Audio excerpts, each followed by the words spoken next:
dreams. As I look upon my life, there's a passion inside.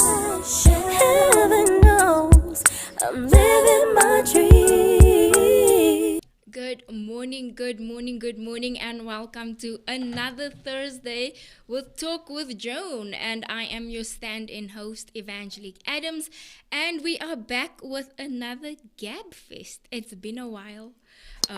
We've been Gab Festing, and I must say that I'm really enjoying it in terms of we watch all these shows where people get to speak about things, but it's never relatable in terms of South Africa. Yeah.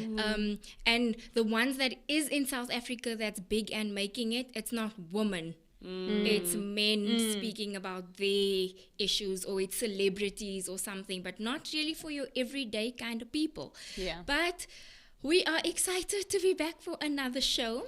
We have my co-host Jess here today. Hello. Yes. And Steady. And today, Anka is not here. She's not feeling well, but we are excited to have the famous Libby. Yay. Hello, guys. Madam Producer. hello. It's good to be here. It's I'm good always there in the paddock on the shows, and I'm just hoing my comments also. So I'm always part of the Gab Fest, but behind the scenes. I always see the eyes. You're like, yeah. This is all you see. I get so excited. I'm telling you, I get excited for the Gab Fest, and I'm always like, yo, what is the topics this week? It's always like the best topics. It's so juicy, so hot, so current. I love it. So current, yeah. So this week, though, it's a bit slightly different. You know how usually we get the tweets, we get the everything. We did do that this week, but this week it's a bit more based on self. Oh, wow. Okay. Okay. So last week we ended off with last week majority of our topics was based on gender-based violence, right? And somebody in the comments asked, what about women who abuse men? So before we get into the rest of the things, we're going to go into that. In a relationship, we always target men. And remember, this is a talk, Gab Fest for women. But as women, we also need to see where we have our faults. Yeah. Because we won't better ourselves. So we're not taking away from women that is abused. But we're just saying as well, if tables do turn, what are we doing as women to fix this the same way we expect men to fix this issue? Yeah. Right? So I wanted to ask you guys, do you think there is such a thing as women who abuse men? Yeah. I think that there was a discussion about this some time ago on one of the platforms that I was listening to. It is in the minority compared to gender-based violence that's inflicted by men on women. So this is a minority case. However, abuse is not just physical. Yes. Sometimes abuse can be verbal as well. Yeah. And I think if there's a part of a man that can really be hurt in terms of his ego, in terms of his mental, in terms of his spirit, the way a woman can speak to him or undercut whatever hurt you as a woman are feeling, that the way you use your words might be able to get to that spot and hurt. Yeah. So I think it's very important that however as women we expect to be treated in a relationship, we must also understand that we have our own weaponry, and we must understand that it's good to be conscious of what your weaponry is and understand that it's never a good idea to inflict harm as a result of harm. I'm not sure if I'm making any sense. You're making sense. Yes. Yeah, but there's certain ways that women can undercut. But I also know that there are women who inflict physical violence against men as well. There, I must admit, I'm not 100% clued up, but I know that it does exist. It is real. And I think it's important to understand that the abuser is always trying to regain power. So as a woman, if you're inflicting that on a man, where is the part where you lost the power or the control that you think you need, so that you must do that to get it back. Yeah. If I'm going to give my opinion, I'm going to base it on what I have as my foundation for my life, which is a Judeo-Christian worldview. And I'm going to go back to this thing of, if we're speaking about, I'm speaking specifically marriage. Yeah, even though I'm single, I'm speaking marriage based on my context of what I understand it to be. Yeah. That's the best way that I can do it. If I'm going to give my, and as a point of departure, I want to go that where the scripture says that wives, respect your husbands. Then the Bible says that husbands, love your wives. Why didn't it say, wives, love your husbands? Because respect is such an important thing for a man, just like you said it.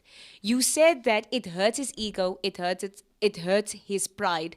From a psychological point of view, we know that, a man's pride is his, and his it's like everything. wealth. Yeah. It's like wealth for him. And if you embarrass a man, whether it's in public or whether it's just the two of you, it takes a knock psychologically on him. So even though you might not physically harm him, but that verbal abuse that you said, that plays a big role, because I have seen in many instances, and I mean, we're not perfect, and as time progresses, I've seen with marriages, you learn to understand each other's love languages. Yeah. Because sometimes you say something and it's not necessarily What you mean. You didn't mean it in a malicious way, Yeah. But as time progresses, you learn. But my problem comes in when that behavior, that disrespectful behavior towards your husband starts to fester, and it becomes part of your marriage. It becomes a norm. If you don't address that, it soon becomes abuse. Yeah. Because now you constantly, and this is what's malicious about many times when I see a woman abusing a man. Obviously, we know that men abusing women, it's mostly physically and it's mostly emotionally. Yeah. It might not necessarily be like from a verbal point of view. He doesn't want to touch you. He makes you feel ugly and stuff, because with women, we're sensitive in that sense. Yeah. But with men, you hit him where it hurts. You're useless and you can't take care, especially when it comes to finances and like materialistic things, because that's where it originates from. And you place that above the position of your husband in the house as the head of the household. It doesn't mean that he's lord over you. Yeah. It just means that as the head of the home, you know what I'm saying? He is the protector. You want him to be the protector. You want him to be the provider. But you don't want him to exert his authority as the protector and as the provider, as the head of the home. Yeah. You must be equal. And unfortunately, that equality thing does not work. When it It comes does to- not work. And I think that's why many a times women feel the need, or they feel okay to abuse their husbands. I'm talking from specifically from a verbal point of view. Yeah. Because many a times with women abusing men, it's not always physical. But after a while, you know that it does become physical. Because me throwing the keys at you, It's physical it's abuse. Yes. Me throwing a glass at you if you irritate me. Me Yes. throwing a pillow at you. Yes. That all counts as abuse. Because if that had to be turned the other way around, that's seen as abuse. Yes. So I wanted to ask you guys, right? So Anka always has this saying where everything, it's like she read something up. Anka, if you're watching, hi. It's like she read something up and she always says, that's narcissist behavior. That's narcissist behavior. Yeah. And funny enough, this week, I watched this podcast.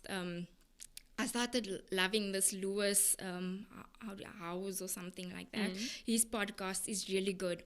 And funny enough, he was speaking to a psychologist. And the psychologist, he was asking, so what is a narcissist? And it came to the point of women who find themselves as the abuser in a relationship. Remember, we can't just say marriage. In today's life, people have been living together for years and years and years, but it's still the same aspect of relationship. With gender-based violence, it's still boyfriends killing girlfriends and stuff like that. So in terms of any form of relationship, girl versus boy. So what I found interesting was the topic always comes up that it's a narcissist as an abuser, right? And what I found interesting when he asked, so what is, what makes you a narcissist? And the psychologist said it's someone who hates themselves so much, but we as people think they overlove themselves, because it's the person that's constantly posting their body on Instagram. It's the person that's constantly posting, I've got this, I've got that, I've got. So you think they've got everything together, but behind the scenes, the partner at home is getting all that hate words that they feeling about themselves. So every time they do something wrong, they reflect it on the partner. So what do you guys think about that? Yeah, I think it's so, what I'm loving, Vanj, and yes, that guy has a really cool podcast. He's amazing. No, he really is. Just the caliber of host that Lewis Howes has. I just think that what's great now in 2021 is that the distribution of information about psychological aspects of who we are as human beings is so beautiful. I mean, people were not using words like narcissistic behavior 20 years ago, 30 years ago. It was just, hey man, you Not crazy. even 5 years ago. Hey man, you crazy. Hey man, you selfish. Now it's, We excuse were me, like, psycho. do not come to me with that narcissistic behavior. Check yourself, Yes, heal, Yeah. go and find out what your wounding is as children, Your past trauma, fix that. or don't come to me with your PTSD. It's true. so It's great true. that we address these issues, because as much as, we are spiritual beings, as much as we are emotional beings, the mind is such a big part of who we are. And it's so interesting. I've also, done studies on this, and that behavior stems from things that person did not get as a child. Yeah. There's certain patterns of parenting that can also influence a Yes. child getting to a point where, as an adult, you now have so much self-hatred that you are inflicting your pain on people in your own way. I think it's highly important that as men and as women, we learn these things so that we can pick up the behaviors in ourselves and also in our partners, But it's also important to understand, for me, that if somebody is displaying that kind of behavior, there is an antidote. So Yeah. if somebody is displaying narcissistic tendencies, it does not mean that they're going to stay that way the rest of their life. Yeah. However, it is so important to have a boundary as a human being as to what you will and will not tolerate from a person. Yes. And this, sorry to digress a little bit, I wanted to touch on the knowing what the fine lines are between somebody having a mental health issue versus, okay, I understand you have an issue, but how is it impacting on me as a Yes. person? Sometimes it might seem to the outside that a woman is abusing a man, but you're not there to see what the guy is doing to her. But it's not right. You can't fix a wrong with two wrongs. Yes. Because something is going to give and it's not going to work. So as soon as anyone identifies abusive behavior, this person is inflicting control over me, and I am minimizing myself so that I don't have to deal with that person's harm. There is where the toxicity is. So it's important to identify it as early as possible and to understand these things. Narcissistic behavior, PTSD, exerting excessive control, bipolar behavior, depression as well. Yeah. People also don't understand how much Sure. depression Sure. plays a role in all of these forms of violence against each other, verbal, Yes. emotional. It's hectic, guys. And I find that you saying that, sorry, Lee, No, it's cool. for women, when women do go through something like that, where they are controlling, or it is something, as when it comes to men, sometimes it's character based on, this is how I think it should be. But I find many times with women, it always has something to do with this mental kind of thoughts of how I grew up, what I think. Sorry, didn't you see, looking at my nail, my whole finger fell. My whole gel fell off this morning. I was looking at the other one, I didn't see that one. And Wow. but yeah, Distractions. But now we've disclosed it, guys. We've Disclosed disclosed the it. nail. Disclose the nail if you are wondering. It is my nails, so the whole thing just peeled off. Oh my We're hoping it doesn't break word. before Yeah. the end of the show. Yeah. but finding that from a woman's perspective, it always comes back to, like you said, is there something I am dealing with that happened in my past life? Is it my insecurities from a past relationship? Do you know what those Yes, kind of things that yes. I'm saying? So do you think that when we as women individually see to our mental health, our capacity of what is healthy for me, can that help me through this kind of situation? To answer your question, I'm going to speak about, because you speak about looking back to see, because oftentimes our state of being, our mental state of being, our past has a direct influence on that. Things that we haven't dealt with. 'Cause So we're it's emotional. like, yes, childhood trauma, those kinds of things. And it might not always be like of a explicit sexual nature or, of being abused in that sense. But sorry, it's like you said, Jess, about stuff that you lacked when you were younger. And those narcissistic tendencies started to build up because you are now trying to make up for that. Yeah. And it goes back to your thing about speaking about the self, doing introspection. A lot of the times we point fingers, we do this. Jess likes to say, take the speck out of you, take the log out of your the log eye. out of Where are your my eye. The mirrors, speck, guys? Where are the my speck, mirrors? the speck, guys.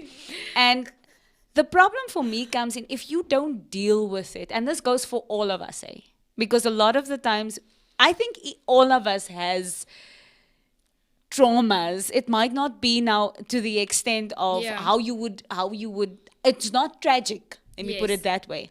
But there's certain things that we went through in our childhood, a lack of something, whether it's finances, whether it's emotional love, whether it's affirmations, it doesn't really matter. But those things we carry on to the next generation. Yeah. And that's where the problem comes in. Because now you are repeating generational cycles of trauma, of PTSD, of depression, and you are not dealing with it. And what happens is now you're in a home, whether you're married or whether you aren't married, if you are cohabiting, is it that's what you call it? If you are cohabiting with your partner, and these things come out from a small child that notices that child now again, that child becomes the recipient of your past trauma.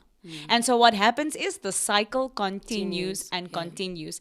So it's going back to what you said, Benj. We need to do introspection. We need to take moments, especially like during these trying times when anxiety is rife, depression is rife. We need to take time to do introspection and say, you know what, Leandra, even if you don't necessarily go see a psychologist, but if it gets to a point where you don't know how to navigate your way out of this, then I would say seek help. Yeah. But start with yourself, because how are you going to know? They say that, what is it? Acceptance is the first step to recovery. If you can accept within yourself that, listen, I've got a problem, you need to see it as a problem. Nobody that is an abuser or that exerts abuse, right, is oblivious to the fact that this is abuse or that this is wrong. Yeah. You know that it's wrong. If you are constantly shouting at your partner, scratching your partner, You throwing feel your the partner, guilt. Yeah. there must be a sense of responsibility with yourself to say that, listen, this is wrong what I'm doing. Yeah. Then you need to sit with yourself and say, but listen, Leandra, why am I doing this? Yes. What is the cause of this? Yeah. And if I can't find solutions to get out of it, then I must seek help for the sake of my children, Yeah. for the sake of the future generations. Yeah, there was a moment this year. I mean, guys, I've only been married 6 months, so I'm not the expert on marriage. Let it be categorically stated. I love it when Experience is experience. It doesn't take years. I mean, December. Oh, we are in December. It is December. This month, I'm officially with my partner for 5 years. It hasn't been an easy road, but I think what keeps us together is that no matter how badly we mess up our relationship, we always keep coming back to each other. If it's, we'll always find that way to come back. But now in a marriage situation where you wake up with this person, you go to bed with this person, you're driving in the car with this person. If one person's car is in for service, you're using The same car You as are well. traveling together. It's a lot of time to spend with the same person, and there are moments where you really begin to see there are no masks anymore. Yes. Now you're seeing the real person, and every time when Anka's here, she always mentions that did she say the first 2 years? The first 2 years were so hectic in the marriage. Like there were times where she, needed to just go home or whatever. And I have to admit for myself that there was a moment in our relationship this year, in our marriage, where I had to say to myself, yes, Jess, I understand maybe from the outside what has happened here is your partner has done something wrong to you. But in my reaction to the whatever wrong or irritation that is done to me, who am I becoming when I react? Because I don't have the power over somebody else hurting me, but how am I reacting to what's happening? Yes, it is important that I as a human being must impose my boundaries to protect myself. Yeah. But when does it get to a point where if my boundary has been violated, am I then enacting in a way that's going to escalate the situation Yes. even more? And there was a moment where I sat with myself and I said, do I like the person I'm becoming when I feel that wrong has been done to me? Yes. And I had to have a serious conversation with myself and say, Jess, this is not on, the word that I might have used in response to my partner, that's not who I am. I've really had to have some serious moments with myself because I grew up as an only child. I grew up around a lot of people.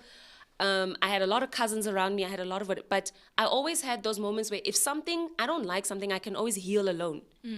I don't have that luxury anymore of healing alone. Now I'm healing there with this man sitting there on the couch where we just had an argument 5 minutes ago. Yeah. I don't always have that luxury. So I think those moments of saying, like you were saying, Leandra, those moments of saying there are certain things I need to address. Yes. If there are patterns of passive-aggressive behavior that I am displaying, I have to target where did I learn those things Yes. and how am I going to unlearn them. And it's not easy. Unlearning is not easy. It's not. So I think there's a very big difference between somebody acting in defense of a boundary that was broken or inflicted, but it's always important that enact the other way in a healthy way and Yes. understanding where those healthy lines are.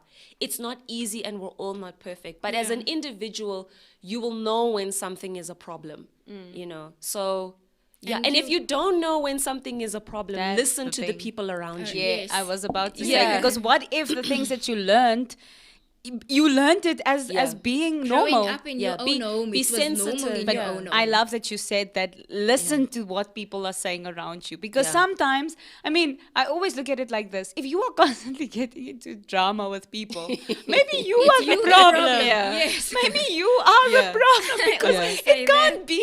You always say that it can't be everybody that's wrong. Yes. Yeah. And not you. There must be introspection to say, hey, ain't like. Maybe. And Ain't if it's like, let's say it's 3 people from the same group. Maybe you are in a toxic group of people who will always put you down. Yes, But yes. if it's like a cousin who said that about you, your parent who said that about Yeah. you, a colleague who said that about Yes. you, and a stranger who all said the same thing, Yeah. now you know there's a problem. Yes. And I really liked how you went into that, because that was the next thing. Because last week, you weren't here when we were after the show. We Yeah. said, okay, how are we going to bring it in? Because we always speak behind the scenes about how our personalities changed after Another marriage. half an hour. Another hour of the show. Van just always got files. She's like, you guys. So we were speaking about, and Jess brought that in perfectly, because that was the next thing I was going to ask. Because we always speak about what didn't you know about yourself that you then found out in marriage. And Jess just explained everything now. And Jess always says she never ever knew that she can get to that level of anger. And that's something for me as well. I'm somebody that's always quiet. I'm somebody that Passive aggressive. legit. I've always been passive, but this aggression is coming up from somewhere. Legit though, because I'm somebody that if I do say something and I'm angry, I'm going to say it like this. I'm going to say, you know what, I don't like A, B, C, I don't this, I don't that, I don't that. I always think like I'm the Dr. Phil or something like that in an argument or something. Yeah. But then it gets to a point where certain things anger you so much, like Jay said, that you around this constantly, not the issues of anger, and what everybody has issues when it comes to marriage or boyfriend and girlfriend. It's how you deal with them. But what I'm saying is that because you can't run away, like you said, it builds up and it builds up and it builds up.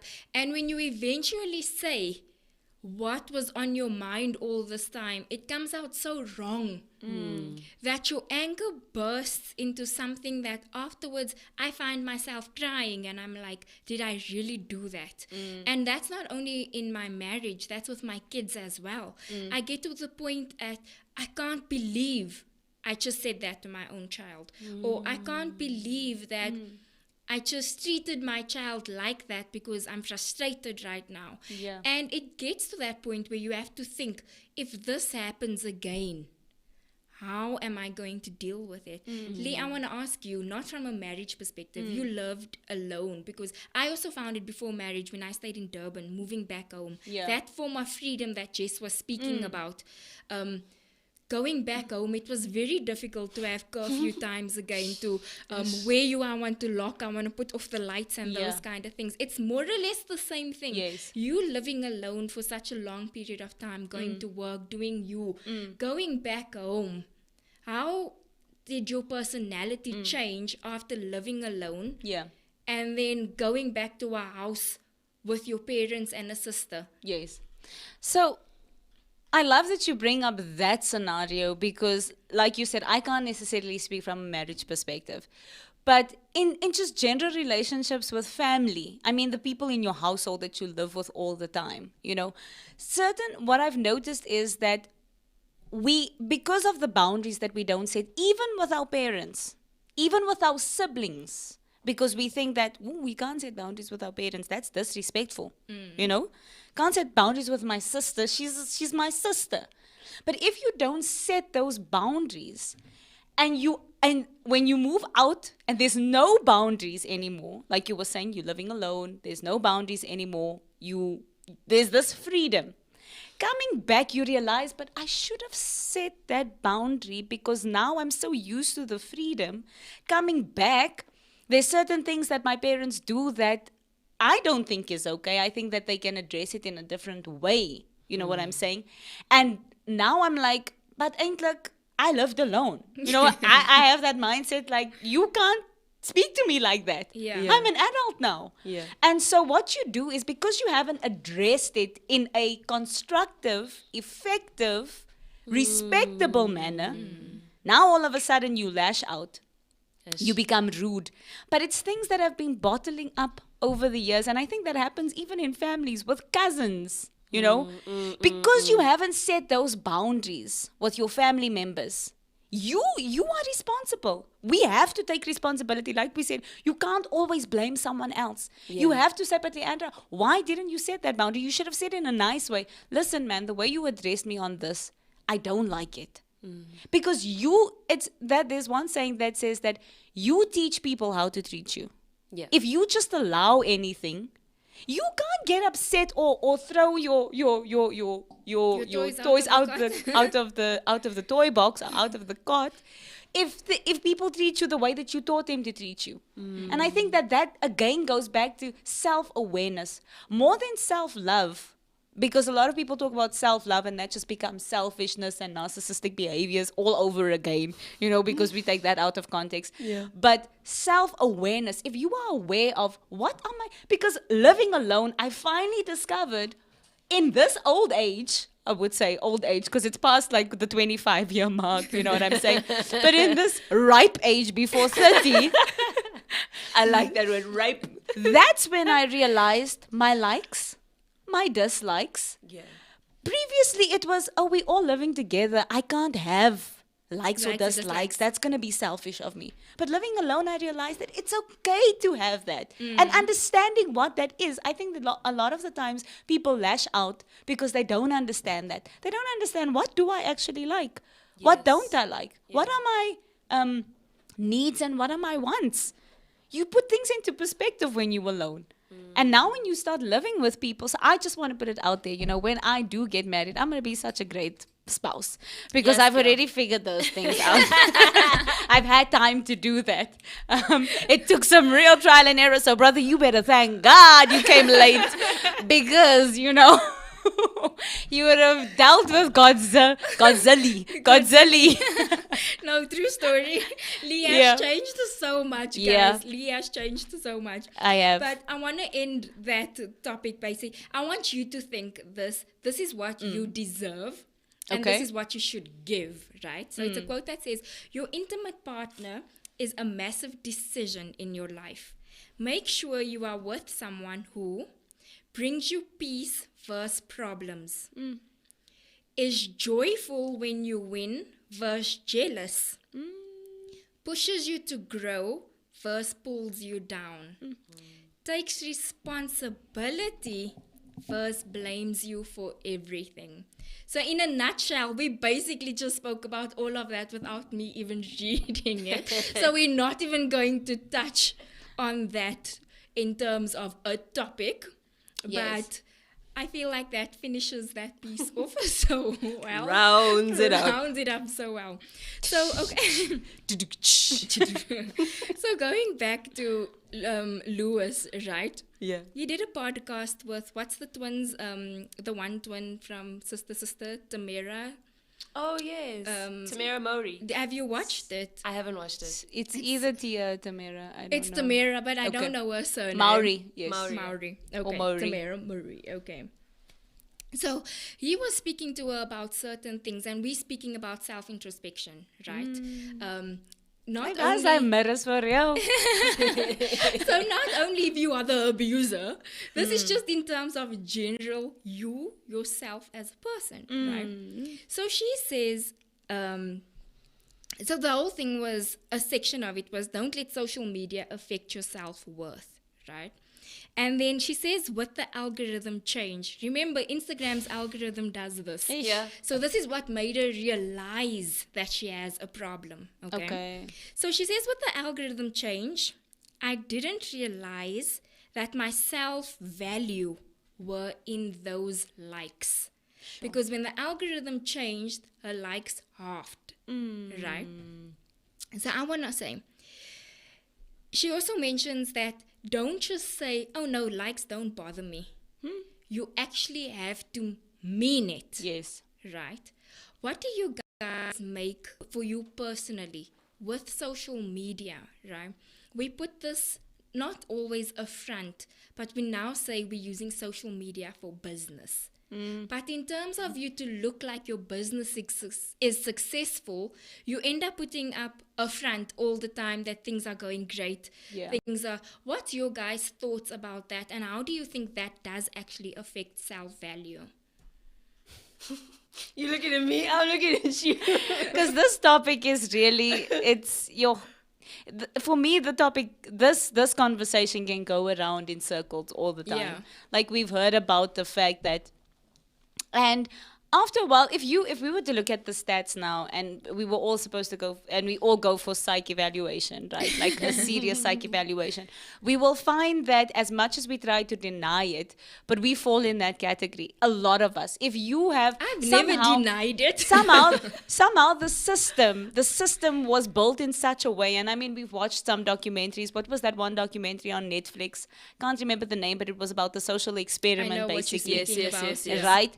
And so I'm saying, if we had to be honest with ourselves, we would all say that yes, there was, even if it was a point and you over that now, there was a point in my life when those likes really influenced what I felt about myself. Yes.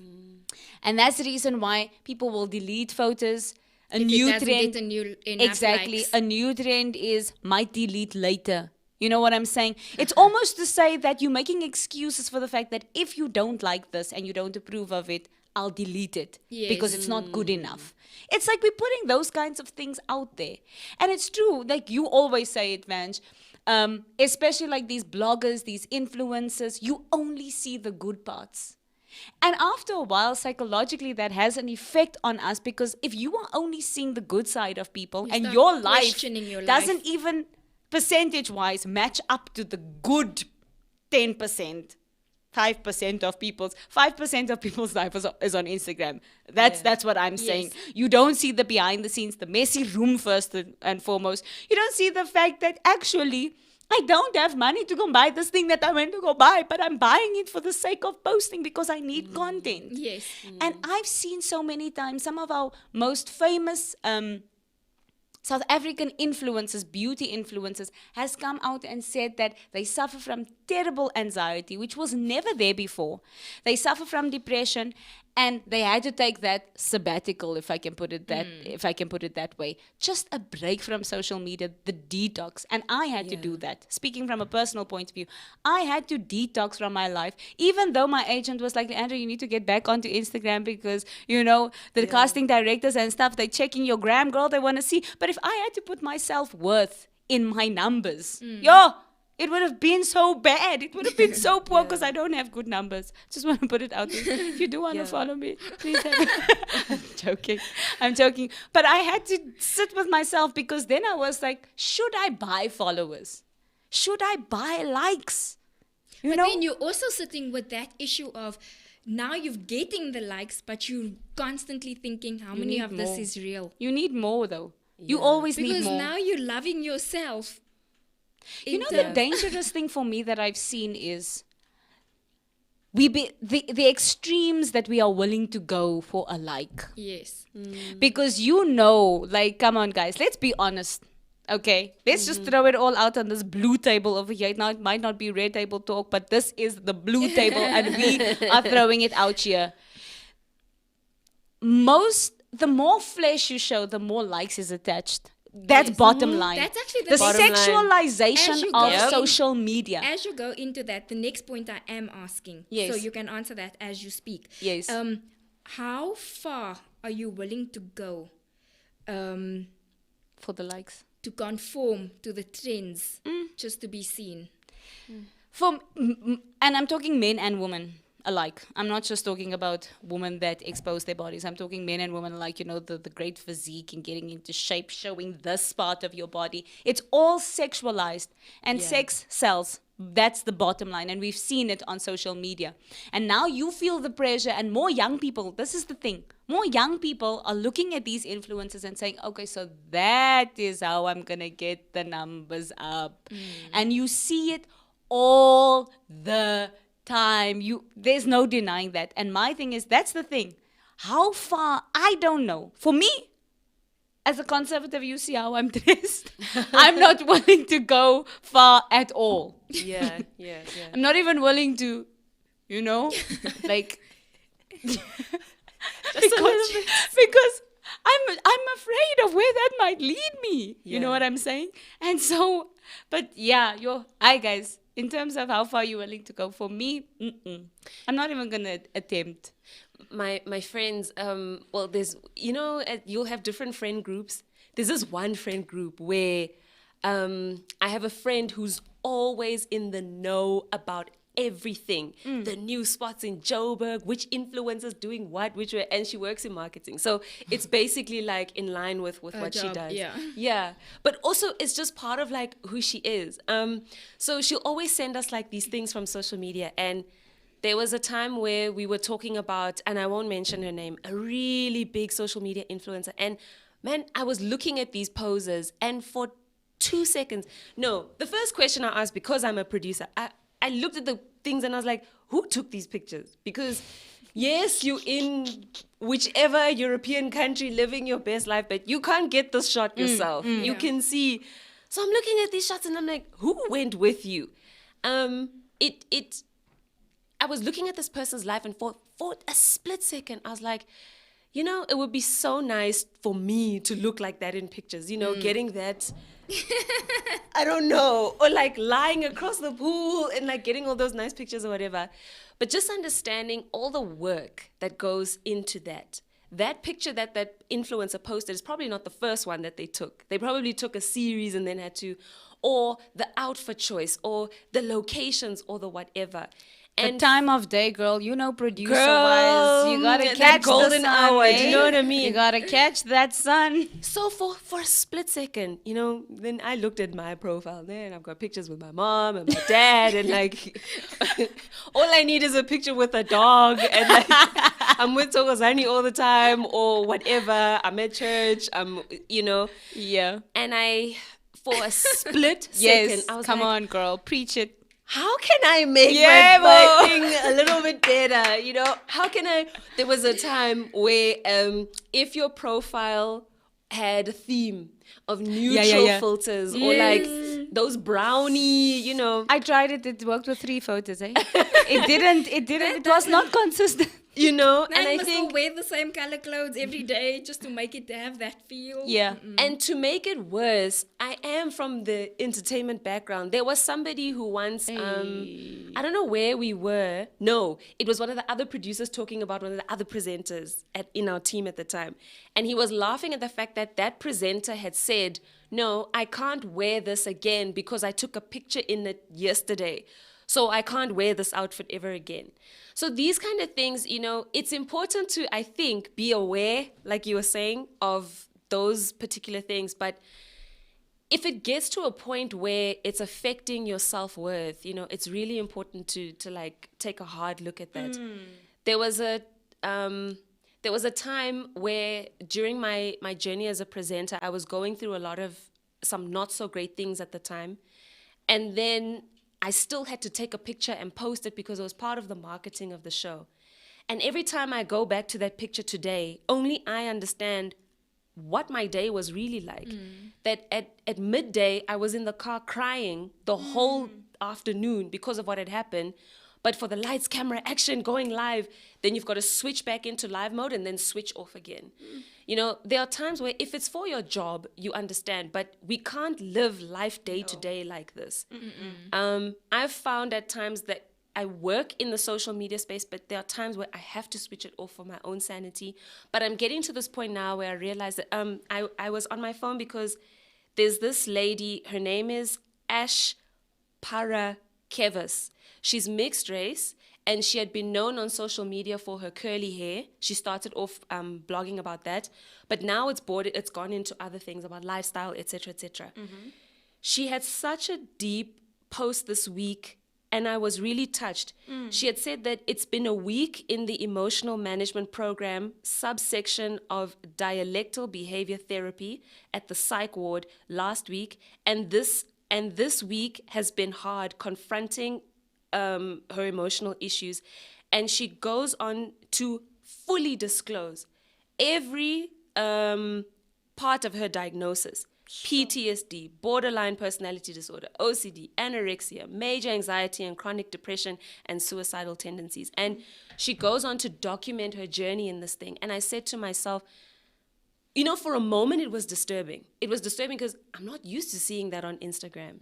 And I asked myself, what is it about posting your bad days on Instagram that isn't so appealing? You once said on the show a couple of weeks ago that it's important that we post the bad days as well, because you never know who you are liberating when they see you also have bad days. I looked at this and I said to myself, why is it uncomfortable to be that real on Instagram, you know? And these are things that we should really think about. Liesl Laurie, I think it was 2 years ago. Was it 2 years ago or last year? There was a day where she posted herself crying. Not a video, it was a picture where she had just completely broken down, and she didn't say what the issue was. She just said, I feel it's important for people to know that I also have bad days. So maybe it's just about that, getting to that point of self-awareness and just cultural awareness as a society of how much pressure are we putting on each other to be perfect on Instagram, and calling ourselves out when we do it ourselves. Just based on that, can I just say there's a flip side to that as well, where people now glamorize their pain. Yeah. Right? And they take it to the extreme because I now they stage it. When one person does it, it just goes on. Sorry, have you ever watched, I used to be a fan of James Charles. Yes. And then he had his own reality show on YouTube where it was become the next big makeup influencer. Yes. And one of the episodes put me off exactly what you're saying now. And they had to, this was the task, what do you call it? The challenge for this specific episode. This is what happened. How are you going to apologize?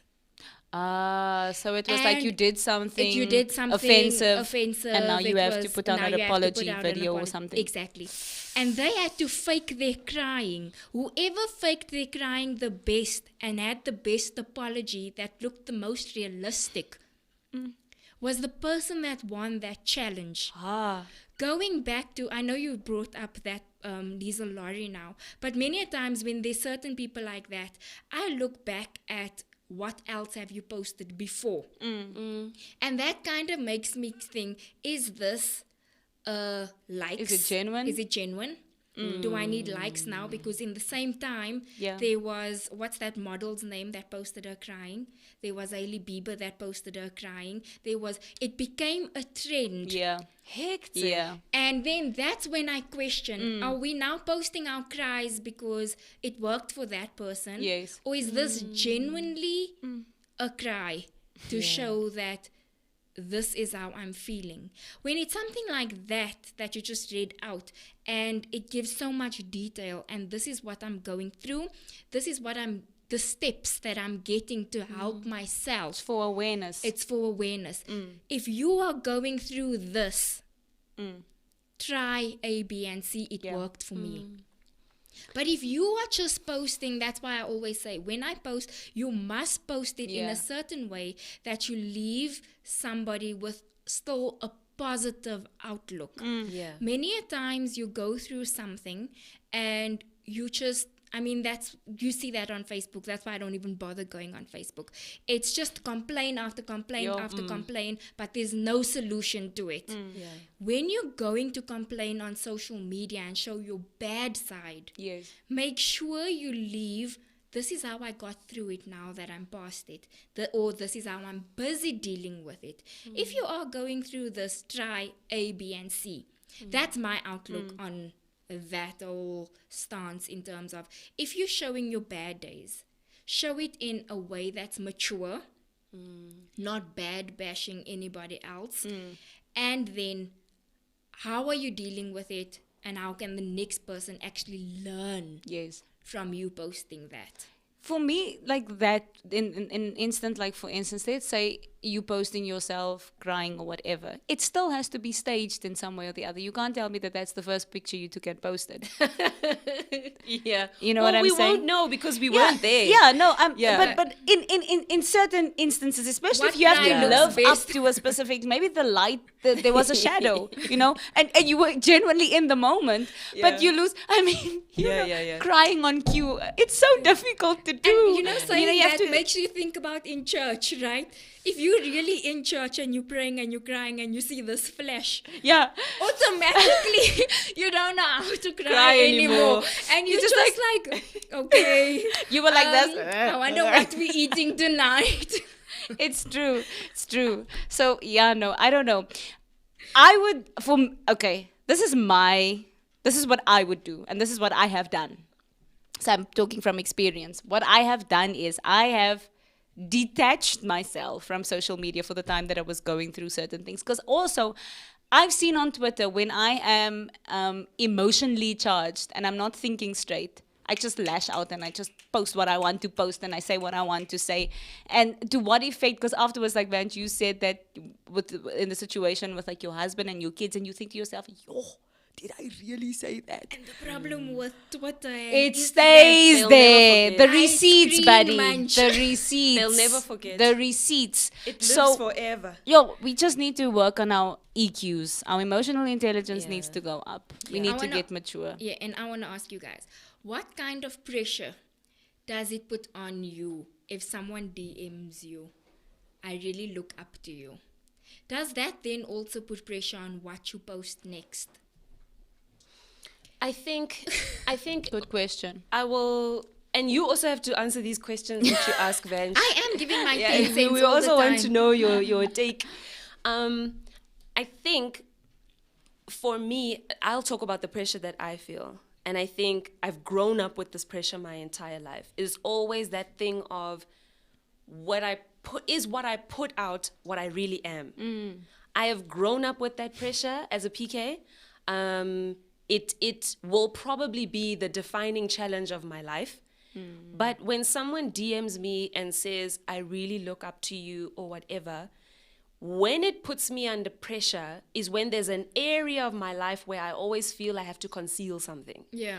If it's an area of my life where I don't have to conceal anything, there's no pressure whatsoever.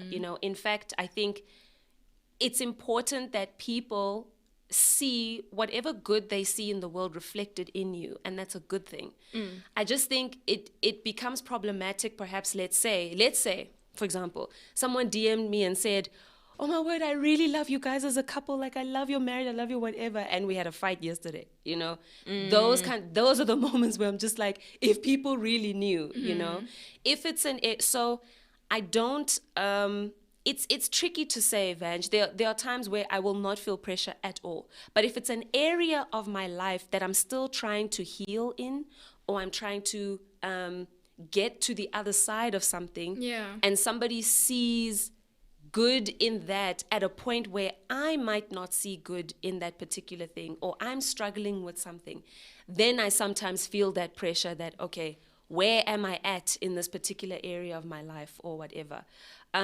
But in terms of, social media and what you put out, I don't think it should put pressure on anybody. If someone looks up to you, they look up to you. The only thing is, I would say to anybody who worries about stuff like that is where you are living right now, is it reflected in the life that you put out? And always try to find ways to be authentic in every possible way. Be honest about, you don't have to do an true Hollywood story on yourself and reveal every single thing. But I have found that when I feel the most under pressure is when I'm trying to keep up something where I'm trying to, like, there are holes, or there are things that aren't particularly, and it's okay to just be authentic and say, maybe I've got it right 70% of the time, but say to that person, look, I understand that you see my life in a particular way, but just remember that not everything is as it seems, and sometimes things are not perfect, you know. But there's more value in being authentic as a complex being than being perfect and then trying to conceal. I don't know if that makes sense, guys. That was a Jess rant there. It makes sense. I don't know how you makes guys sense. feel.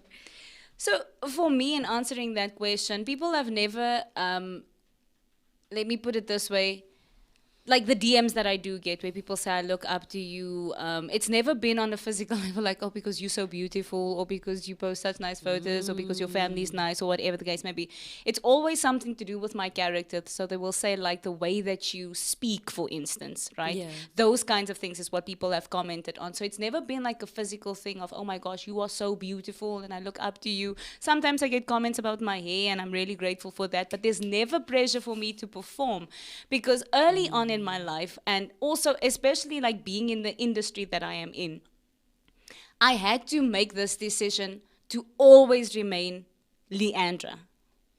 And that had to go with first finding out what, like I said to you, who is Leandra? What does she like? So I would say where I am right now, I am secure in who I am for the stage of life that I'm in. Yeah. Because obviously life changes. Yeah. And when I get married, when I have children, there's a new stage of my life that I'm not going to be secure in the beginning. I need to get into that. But the foundation of who I am, I'm secure in. So when I do get those compliments, previously it went to my head and I was like, yeah, now I must stop. You know how it is. Yeah. And then you feel now, okay, you speak good. Now you must speak gooder. You know what I'm saying? You must speak, better than that. But I'm like, but people didn't like the gooder part of you. They just like the fact that you speak well. Yeah. Keep to that. That is what people like. They don't like the frills that you attach to it. And I think that when we understand that if people say that I like this character about you, it's because it's authentic, like you say, Jess. Which means you don't have to add anything to it. You don't have to even explain. A lot of the times we feel the pressure to explain ourselves. We like, okay, this person likes me for this, so I now need to explain why I'm doing this. Even when we post, we make so many excuses, or we try to explain That's so so much. true. And you know what? Just be you. But it's a work in progress. And like I said to you, I'm still learning. I'm still, I didn't reach the peak in my career yet. So there's new things that's going to come that's going to have to, I have to maintain this now because it's on air, and the things that's online is forever. So I need to remain humble and true to myself. According to what I'm saying. But that comes with constant working on yourself. And I love this topic, self-reflection. So for me, I find, with me, it's so difficult. that's why I'm such an advocate of share what you're going through, right? Yeah. You know my whole situation with Scarlett and Yes. everything. And that's when I found my niche in terms of, I used to do the whole influencer thing. I got makeup, I had to post makeup constantly, but I didn't feel any value Yes. in it. I would say all the time, how do you post something when you can see this is a crap product, for example? But now you got it, or you're being paid to post it. And what difference is that going to make in someone else's life? And that's when I then changed to makeup for beginners. And I started doing classes on teaching older women who don't really know how to wear makeup, or your tom girls who say, oh, your eyebrows, you're that. But they're actually saying that because they don't know how to do it themselves. Yeah. So that's when I changed to that. But then with Scarlett's situation, I realized that I'm not the only mother going through what I'm going through. And it became my thing of constantly posting my struggles. And my DMs came through of people rather not appreciating. I didn't get any DMs when it was makeup or something like that. When people would see me, they would say, oh, I like that you posted thingy, I got my eyebrows this and that. But when I started doing the real me, what I'm struggling with daily, Yeah. my DMs was filled. You got me through this. I started getting people, please pray for me. My daughter is going for a surgery. I started getting those kind of things. But then at the same time, I was getting backlash. That you posted, it makes you seem weak. Why don't you delete it? Whoa, wait, I'm sorry. What? And this coming from people closest to you. So I always sat with that. Do I stay true to who I am? And I see my DMs, they might not like or comment on the picture that I'm posting at the moment, but my DMs, I mean, I've had people that do not know me from a bar of soap. Please help me raise funds. My child is already 3. We found out that 1, we still can't afford the cochlear implants. How are you doing it? Those kind of things. And I find that the more honest I am with who I am, the more I am actually making a difference. That's why I don't care if I post a picture that it doesn't look all that good. And that is how I actually became confident in not wearing makeup in public. I used to be someone, I only started wearing makeup at the age of 26. At my wedding, if I look back at my pictures, I'm like, Lord, why didn't I know anything about makeup? Because this woman screwed me over. Yeah. So those are the kind of things that go through your mind. But the minute you're true to yourself, so I just want to leave with, it is okay to speak your own truth. Don't do it for the next person. If you know your truth and that person is saying, I look up to you, they're looking up to you because you are being authentic. They are seeing something in you that they're not seeing. It's not common. It's not common. Secondly, with your influencers, they're getting a lot of likes. They're getting a lot of, oh, that's nice makeup. But what is it doing for my life personally? I would really rather be the person that leaves an emotional impact on someone's life than to be somebody that just gets a like or a comment. So that's my We've got a 2 cents. comment here from our producer, actually. And he says that sometimes it looks like the people posting their solo lives are embarrassed by family, friends, and location. So he says that Netflix has a movie showing the life of a major and wannabe influencer. The name is Carnaval or Carnival. Carnaval. And so in closing, maybe is that the We should last go. point that you have? We're just going to go one last thing and then, Okay. But that's the comment from Clayton. Thank you so much Thanks, for that Clayton, comment, which is Clayton. very true. You never see the full background picture. You never see who your family is. You never see any of those things. You actually don't know that person's lifestyle behind the camera. Yes, And we always find yes. that funny. We were fans of Ruxana before she became an influencer because she had a YouTube channel, Ruxana Isaacs. Yeah. And the way she spoke, it was so rude. but she was so funny and she Yeah. was so true to who she was. Yeah. But when she became an influencer, she wasn't allowed to say certain Yeah. things. She wasn't allowed to post certain things. And you saw the fake. Yeah. And it's so funny how we loved the real more. You do love her makeup now, but you miss that lifestyle that she Yeah. portrayed. But can I just say, it's because people have become addicted to controversy. They've become addicted to sad stories. They've become addicted to tragedy. People have become addicted to those things. So if you're just going to post a photo of your family, you're not going to get as many likes as because why do you have a nice family? Why are you posting of your nice family? You know, when this woman posted about how this man hit her, oh, that's going to get more likes. Yeah. Yeah. Because people have become addicted to these things. I think I've just gotten to a point now where I've realized when it comes to social media, everybody's platform is theirs. Use it the way that you want to. You know, Yes. if you want to use it to create a persona, create a persona. If you want to use it to be authentic, be authentic. But like Vange was saying, I think it's so useful when we use these things for a greater picture. I know not everyone has time for a greater picture. You just want to see people twerk on Instagram, and that's all you want But to there's do. also nothing wrong with posting your twerk There's today. nothing wrong. And Eh, tomorrow, no, I mean in terms of post your beauty today. Yes. You looked good as hell today. Post Yes. it. But tomorrow, I mean, I'm not sad every single day of my life. Do you know what Yes. I'm trying to say? Yes, use the platform the way that you want to use it. But as an individual, when it starts to get to a point where you've lost that authentic compass, there's the moment for self-reflection, I think. So just find the compass, be authentic to yourself, use it the way that you want to. And I think it's important to be aware of when it's time to take a break, when it's time to, you know, put yourself out there. But essentially, everyone's going to use social media the way that they feel fit. For us who are consuming everybody's content, just always remember that not everything is as it seems. Yeah. But in closing topic, I was at an event this weekend, right? And I'm going to go back to a few years ago. What is your take when it comes to self-reflection or your self-value, how you see yourself when you're in a room full of cliques? In terms of what does this do to your personality as a woman? Because Sips water. I'm going to be honest, right? I was at an event this weekend and I happened to be the only person who was colored at the event, right?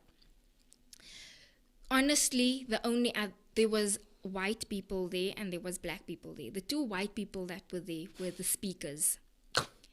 The rest of the room was black, right? I was a colored.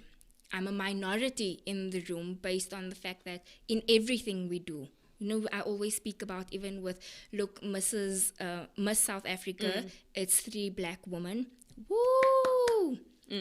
Mrs. South Africa, 3 white women. Woo! What happens to the minority of the colored and The Indian. the Indian, and even your Asian woman? Remember, South Africa is a rainbow nation. And me, I'm gonna speak personally now as a colored woman. When I walk into rooms where I'm invited or where I paid for an event or something, as a minority, there's automatic cliques. Your black woman seem to stick with your black woman. Your white woman seem to stick with your white woman. And if you happen to be the only colored woman in the room, you find yourself sitting alone the whole time, right? Yeah.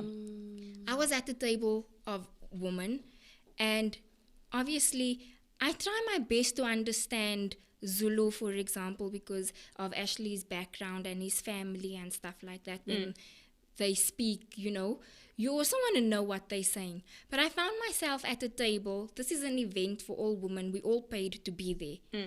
And not one person at the table in that whole 5 hours of sitting there bothered to speak English.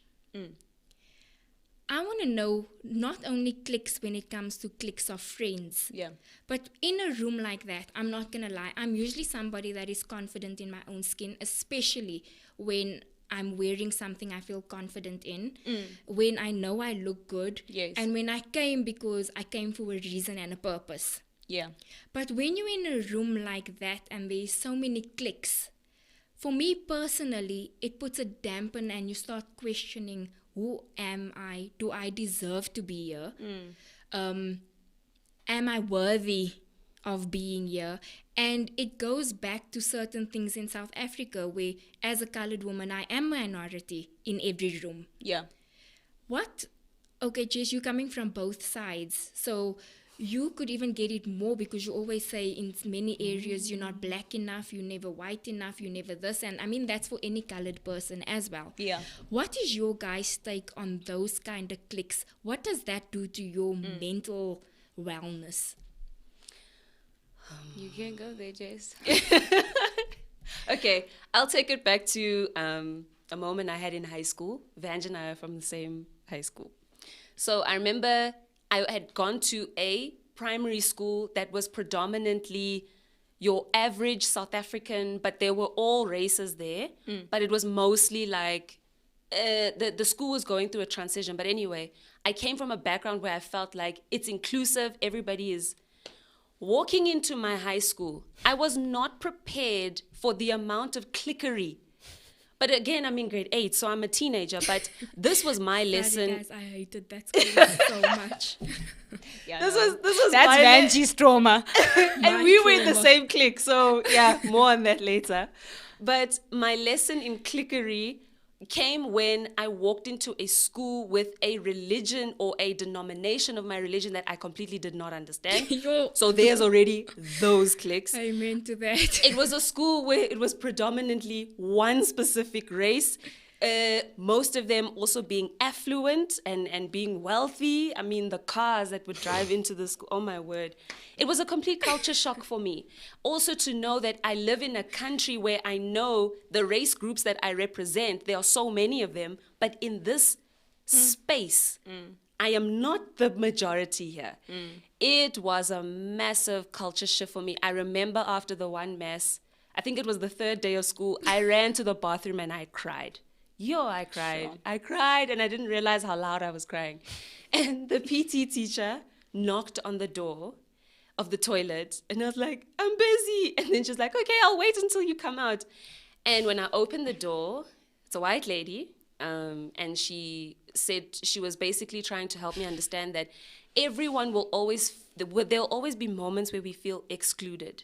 And in that moment, there were so many girls of different races who ran to me and who said, it's really not as bad as you think it is.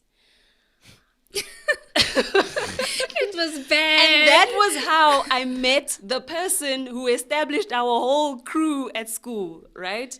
Okay. Oftentimes when it comes to race, there are moments where I feel I'm excluded.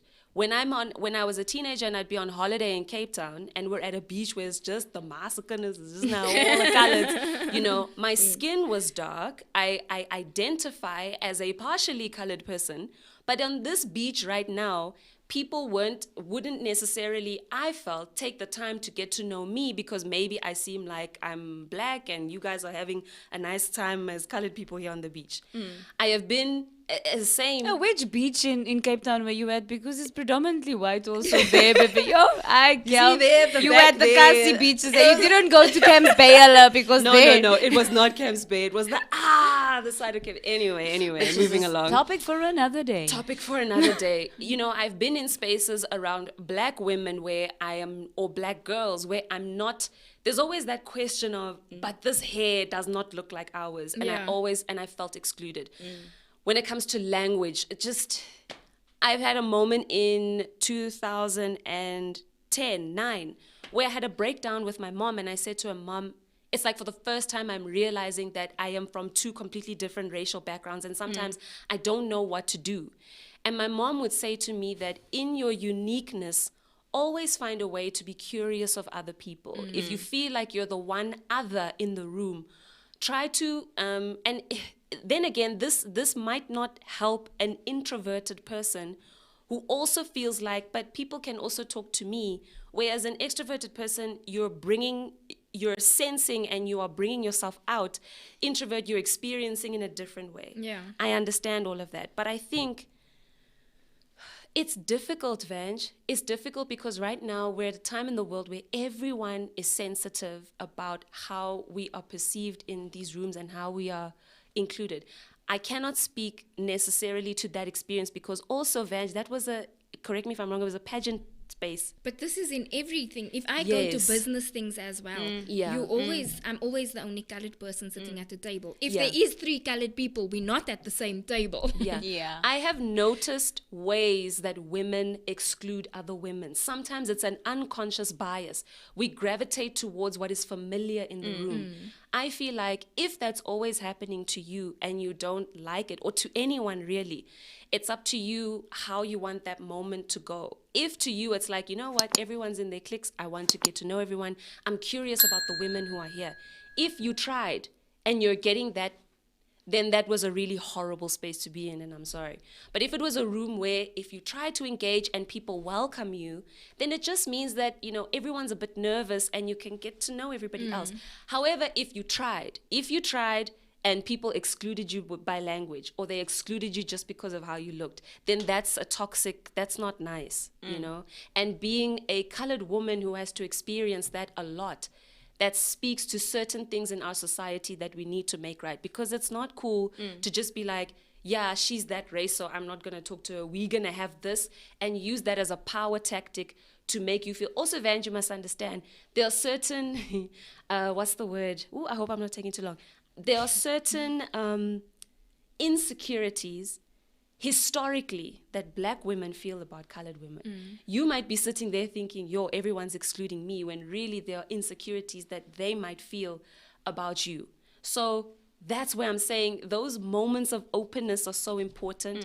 But if nobody's open to you or trying, then I understand why you might feel like that's a toxic space. It's not nice. So, Jess, for me, as a brown or colored woman of South Africa, that unconscious bias or subconscious bias is programmed, right? What I don't understand is, so colored, brown or colored people, it depends on what you feel comfortable using, make up the largest minority group, right? Then white, then Indian, and then the rest of the Asian South Africans. Which is now under government actually seen as a colored. Yeah. So colored people make up the largest minority, right? Here's my thing about understanding historical background. And you said that it comes from historical insecurities. What I don't understand about that argument is, yes, I hear and I do agree that there are colored people, brown people, who are racist towards black people, right? Predominantly black people and not white people. They would use the K word. They would, and these things are programmed. So historical backgrounds, right, and insecurities, and because of the divide.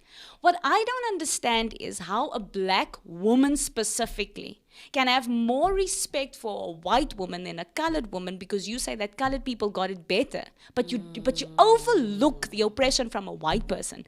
That I don't understand. How do you have historical insecurities about me, who my forefathers went through very similar things that your forefathers went through? Depending on the color of their skin and The texture of their hair. We could have Exactly. been living in the same street. I probably had it as bad. My forefathers probably had it as bad as yours. You know what I'm saying? We worked together. They worked in the same factories, the same plantations as what your forefathers did. How do you have historical insecurities about me but not with a white person? If we are honest, black people will have more respect towards white people than they would towards any other color, than even towards their own people. That for me needs to change. And they make it, because I can guarantee you now, if there was a white woman sitting at that table and she was the only one, those black women would not have done the same thing. Because that was there. But the insecurity that I was speaking about was not necessarily based on that. I'm speaking about in the beauty sector. Yeah.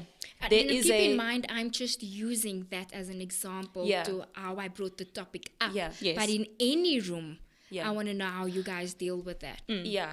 Look, I've explained the aspect of the any room, but coming back to that thing, you know, guys, I find this so complex. I have sat in the presence of black girls talking about how why is it that black guys seem to gravitate so much toward colored guys and Colored women. Toward colored women, and why is it that they seem to be just, I've sat in the presence of colored women, I've had these conversations so many times with my cousins who feel like, yeah, when black women are in the room, they get a kick out of excluding us, And I find the complexity so interesting because if everybody just realizes how they are being excluded by each other, these moments won't happen. Yes. It's all of this othering. Yes. It's this othering, it's this lack of understanding. And as a person who literally falls slap bang in the middle, I always feel like saying to the other group, do you know, if only you knew how intimidated the other group is by you. If only you understood, Vange, how when you walk into a room with the beauty you have, I'm not comparing your beauty to theirs. I'm just saying pre-existing biases about a colored woman is here. Who does she think she is? She thinks these she's are this. all It's colonial not- Yes, ideologies they're that not have been right. imposed on us. And They're not valid. we are just the recipients of a colonial. And we enact it out even more, and it's wrong. Hence why I'm saying that space where you were in, that's toxic behavior. But here's the thing. If I sit back and I'm like, y'all are doing it to me, if they sit back and they're doing it to whatever, and no one tried, that's problematic. Because I feel that in these spaces, there's always... okay, two wrongs don't make a right. And I'm not saying each side was wrong. I'm just saying it always takes somebody to open up those walls.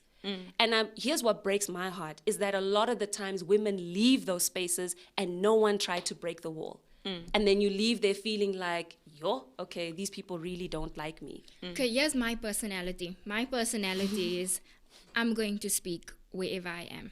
Okay. I tried at that table. I even offered, let me buy a drink. First round on me kind of vibe kind of thing. And here's my thing. I have nothing against those women. They were beautiful women. And eventually one did feel that I'm uncomfortable. And she said, do you want to take a selfie with me? And that was my, okay, she is trying kind of a thing, the way I'm trying to speak, because this is what was happening. Everybody's speaking. I'm just sitting there. Eventually one turns and looks at me and says, we're speaking about you. That for me, What? Why don't we just say in English, I think you're pretty? Or because then the other one said, we want to know, is that a weave? Those kind of things. Why did that whole conversation for 10 minutes go on in a different language? And don't tell me it's not, I'm trying to exclude you, because we can speak English when we take the mic.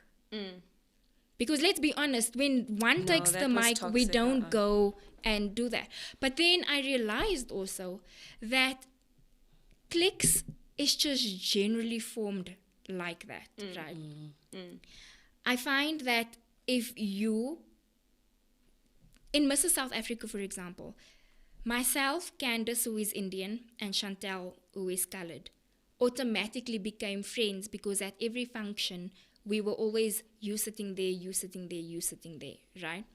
I was not the only colored in the competition, but the one that acted as white as could be fitted in with the clique. And like Lee was saying, unfortunately, white women get so much respect from different races that everybody is in a selfie with white And women. the thing is, it's not, you're Everybody not is- saying that they mustn't get respect, but it's like they lord it over you. But the thing, here's my You thing. lord them over you. This is with cliques. Cliques show you. Remember, if it's a misunderstanding, you don't show me, I don't want to be a part, I don't want you to be a part of our community, kind of a thing. But I want to know, what does this, I explained what it does to me in my personality. It does affect how you feel. You said you had a breakdown where you feel like you just don't know, kind of a thing. Yeah. That affects you, and it damages you in a way that when you do walk into a room again, you automatically withdraw yourself because you're so scared that the same thing will happen again. But now you put up face and you over show this courage that You now fake it. becomes, you fake it, Yeah. and now it becomes so fake that you yourself is uncomfortable and you're not sure, am I overdoing this? Yeah. Kind of a thing.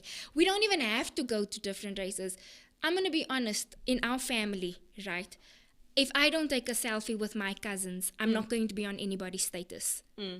with my cousins, we can all be at the same function. You will not know I was at that function if I don't post a picture that I was at that function.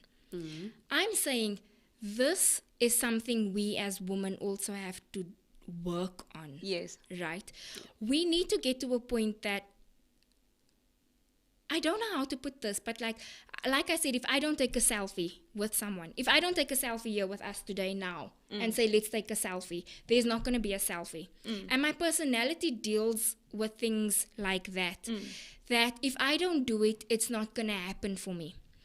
But this then forms something with your personality kind of a thing. If you see other people doing it, I want us as women we always say that, be the other ear for other women to share what they're going through. But as women, I need us to deal with ourselves. What makes us not want to be in that room? Is it the insecurity? Is it the I don't want you to be close to my friend? That's why I don't want to introduce you to my friend because I'm scared I'm going to be left out. Is it the I am jealous about you look better than me today, so I don't want to be in a picture with you because I don't want to look ugly. Those kind of things. I need us as women to start opening up and speaking about what is it that is doing this. Because like you said, if you're not changing something, nothing is going to change. But we need to speak about it, like Lee said, about the minorities and our history and things like that. We need to create that platform. So like you said, if you only knew what this group is saying about this group and what that group is saying about that group, but if we don't speak about it, change is never going to come. And even if I deal with it today, you can be in the same room tomorrow, but if I didn't say anything about it, you now going to go through it. And if you don't say anything about it, next year you in that room and then you go through that same thing. So I just want it to be a form of awareness that this does affect who you somewhat become as you age. True. My 10 cents. Good. Yes, can we end the show on such a... Can I ask a favor? Yes. You know, my favorite, before Eusebius McKaiser left 702, there was an episode that he had about racial identity, but that specific episode that touched me was about colored identity politics. Just within the colored community itself, before we even go everywhere else. And they were speaking about the politics of complexion, the politics of But that's even with black accent. women, the lighter women. It's with everyone. Colorism it's is a with thing. everyone. But remember, you said you want us to address it in an open platform. I think that topic, Vanj, is a really important topic that needs time. Attention, It needs time, and it also needs a slightly bigger panel. Yes. So this is my challenge to the Inside Show. Please have a conversation. Okay, so let's do about this. it. I choose a topic every week that overflows into the next week. So this is the topic that overflows into the next week. So Yes. you need to get a list, a panel of diverse women to come in on this But conversation. I tried to do that, remember? Yes, you did. People You are did. so scared. You I did. tried to have the thing because, remember I You told did it twice. After the Miss South Africa, how everybody praised that it's 3 black women.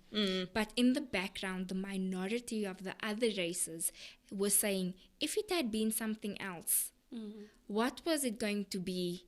What was the talk but going people to be? don't wanna What's get the in on the tweets going to be? But conversation. people are scared.